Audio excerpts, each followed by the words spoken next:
So outside of the recreation management zones, you can see the numbers there vary based on each area of 25 vehicles and 50 individuals. So those are all the same on that slide for the Arch Canyon Recreation Management Zone, San Juan Hill, and Trails of the Ancients Recreation Management Zone.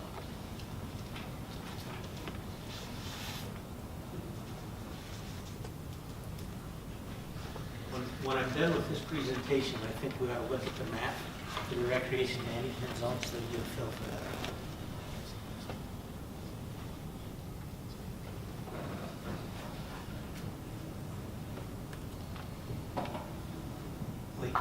In your definition of off-highway vehicles, are you including bicycles? I don't believe we do. No, we haven't recognized, we call it recognized use for bicycles. No. So you're thinking of something with an Oh, engine? some of them we have included, like OHV is a vehicle, it's like a Jeep where your passenger vehicle, you're driving it down a dirt road. So, some of these, yeah, some of our decisions we do include recognized, so we do include bikes. When we do under this, under group sizes. Maybe I missed your question.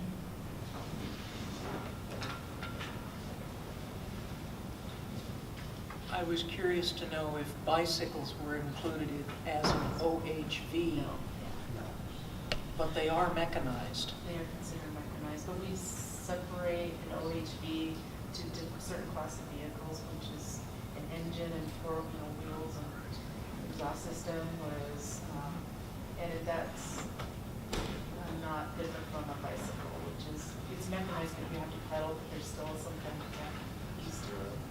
That's how we define those two. Does that help? I'm not sure I agree with you, but I understand what you're saying. Okay, that's, yeah, I think, I can pull what we have in the glossary to the EIS and better clarify that. Okay, the I last slide. understand, yeah. So Gary clarified that in Moon House, we do limit the number of trips per day. Moon House has been limited for a while.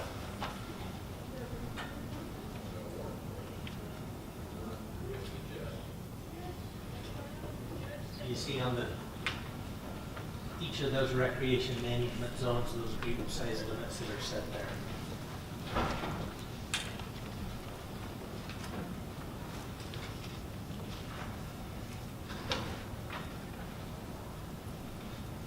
Any questions on that slide?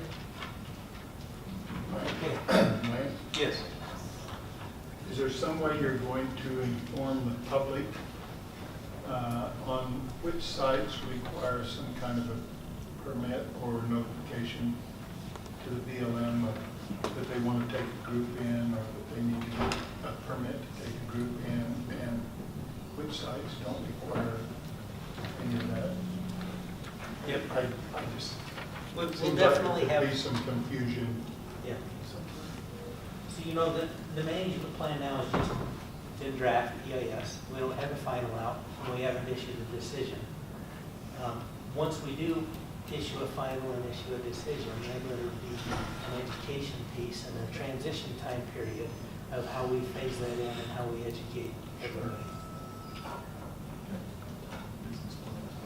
Right, yep, Gary just mentioned the business plans, those kind of things as well. We try to align the expectations of the public to the direction to the area so that they'll have a successful visit. And in those business plans, we identify those things. So if we're supplying a toilet and a table and a fire ring, and that's the kind of experience they want, where they can pull in a Winnebago or a camper or a tent, or no, I want a backcountry. So we try to get that out in the business plan. Part of that is communication and education to the public. One thing you might want to consider in this whole permitting process is if they have a motel receipt or a gas receipt from San Juan County, they get a discount on their permit fee.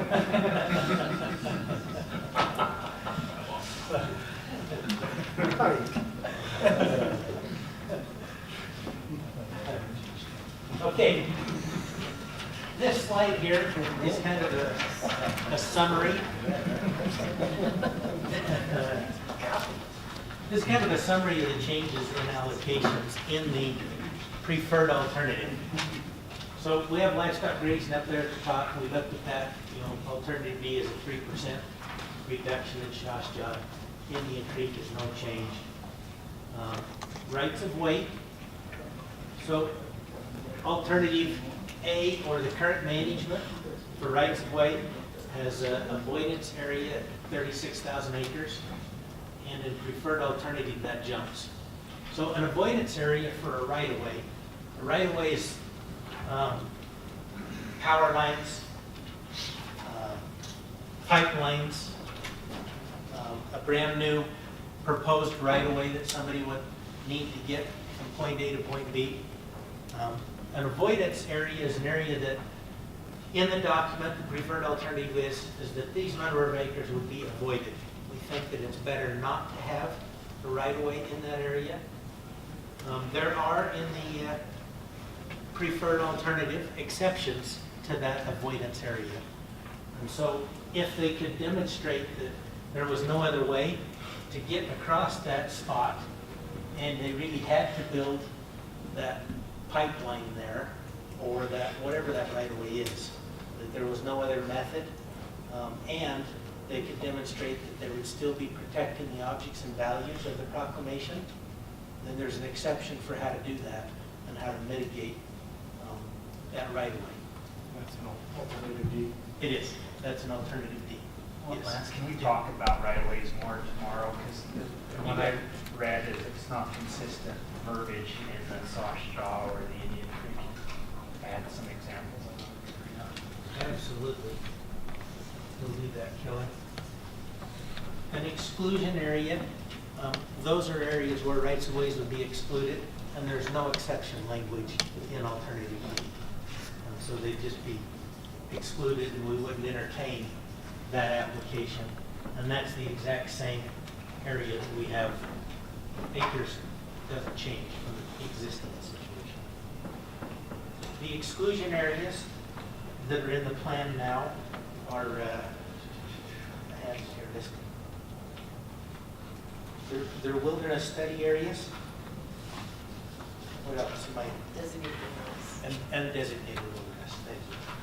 So that's the areas that are excluded. So if it's a wilderness area today, that's why it's still excluded, because we're precluded from allowing them today, and that's no change here. And then you can see the open areas and how that changes with the avoidance acres. Do you have a map on this as well? I do, yep. Yep. And I think a map will help you. We can look at that. Recreation. One of the things here I want you to recognize is 8 recreation management zones versus 2. We're creating more. This is that front country versus back country experience. Having different allocations for each area to help provide visitors, but then also protect those monuments, objects, and values. Do you have a map of those? Yes. Yep. And what time is it? 4 o'clock. We're doing good. Yep, you guys. We're doing good. So we can look at that map in just a minute. We'll probably look at both of them. And then the OHV decisions here. The only allocation decision is whether or not we're going to open or close areas. And currently, we're not planning on making any changes to those OHV designations.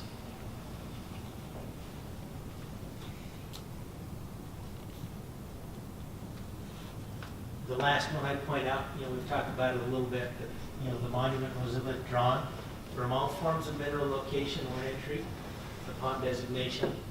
You know, subject to the valid existing rights, of course. So there's nothing in the monument management plans where there's no decisions regarding mineral resources, and that's why.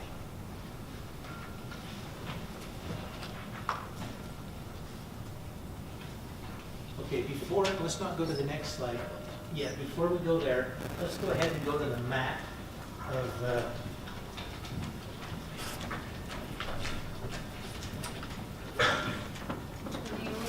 recreation. First, that's the one I pulled.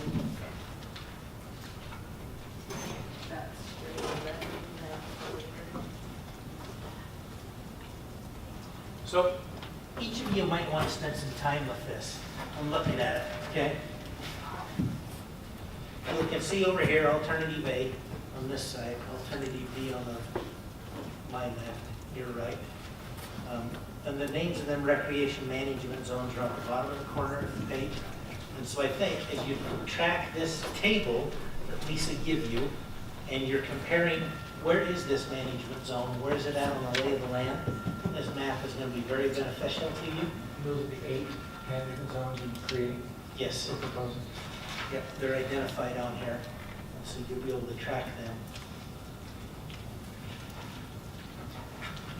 Got it on the screen behind me, but I think it might be hard to read them because of the pixelization of it on the screen. So during the break and afterwards, we'll just leave this map here. You can come by and take a look at it and review it. It's also online, all of these maps, even for members of the public, they're all posted online. They're on our website for the monument management plan. And we posted these maps at the draft EIS stage. So you can catch all of them right there. And the right away. Yeah, there's Shash Jaa and there's Indian Creek.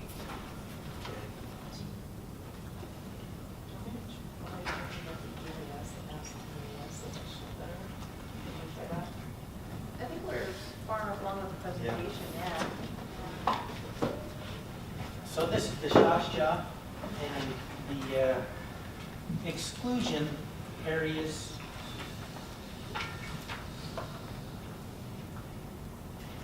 Hold that so you can, you're not juggling too many things next. Well, it's been months since I've looked at I these know. maps, but the exclusion area and alternative B, so all of Comb Ridge in this case would be an exclusion area under alternative B. Alternative A, the only exclusion area is the wilderness WSA area that I mentioned earlier, and that's why rights of ways are excluded in there. Avoidance areas start coming into, yep, right there. And so then the alternative D, avoidance, is basically all of Comb Ridge becomes an avoidance area on the rights of ways. We do think that it could be challenging. We've allowed right here, this is open along the highway.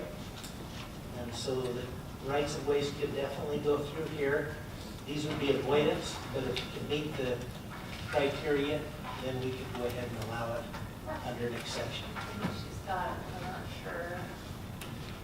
Pixelation wise. There's a state law that says there's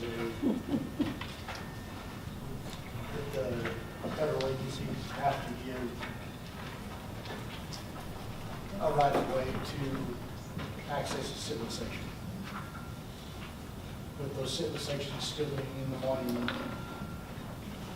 then more or less that would be covered under the exclusion that there would still be access given. Yeah, we would work with SIT on the access to the civil parcels.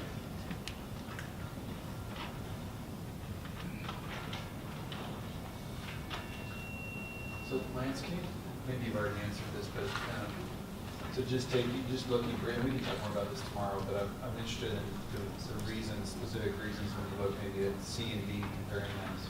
What are the reasons for excluding some areas and not others? Is it purely sort of proximity to artifacts, or what are, what are the various reasons why you chose to exclude some and not others? Again, you don't have to answer that right now, but we can get fuller discussion You know, I think generally alternative C increases that exclusion area. Comb Ridge is, there's lots of objects and values in Shash Jaa unit, and that's why the president created the proclamation. It's challenging if you were to think of most major right-of-ways that would go in, of how they could avoid objects and values and still protect them. And so it's difficult to get around Comb Ridge without hitting on top of objects and values. And so if you're looking at these large infrastructure of huge power lines and infrastructure, it's challenging. So that's why in alternative C, the agency felt like we needed to have a broad range under the sections of, rights of ways. And so And is there, included that in that broad okay, range. that's helpful.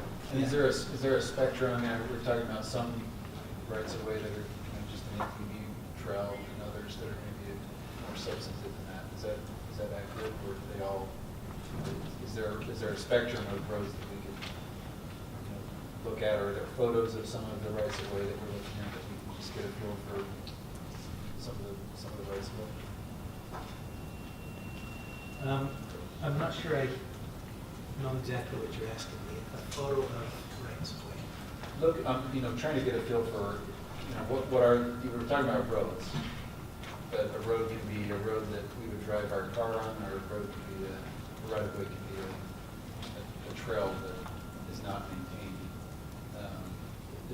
Are we talking about both in here? When we're talking about closing down some areas, are we talking about?